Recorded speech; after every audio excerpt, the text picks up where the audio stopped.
একটা কথা কি জানেন?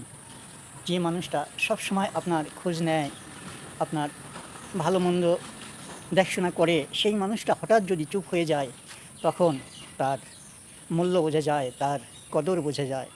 যেই মানুষটা সবসময় বিপদে-আপদে আপনার পাশে এসে দাঁড়ায়, সেই মানুষটা যদি হঠাৎ আপনার পাশ থেকে সরে যায়, তাহলে তার অভাব অনুভব করা যায়। আমরা প্রায়ই যা আছে তার কদর করি না, বরং হারিয়ে যাওয়ার পর আফসোস করি। তাই সময় থাকতে মানুষের ভালোবাসার মূল্য দিন, কৃতজ্ঞতা প্রকাশ করুন, কারণ কিছু মানুষ চলে গেলে তাদের জায়গা আর কখনো পূরণ হয় না। জীবনে সম্পর্ক ধরে রাখাটাও একটা ইবাদত। রাসূল পাক সাল্লাল্লাহু আলাইহি সাল্লামের হাদিসে প্রকাশ, যে ভক্তের সম্পর্ক ছিন্নকারী জান্নাতে প্রবেশ করবে না। আল্লাহ আমাদের সবাইকে মানুষের হক আদায় করার তৌফিক দান করুন, আমিন। তো ভাই বোন, অন্তরে একটু দয়া হলে ভিডিওতে একটা লাইক কমেন্ট শেয়ার করে দিবেন ভিডিওটা।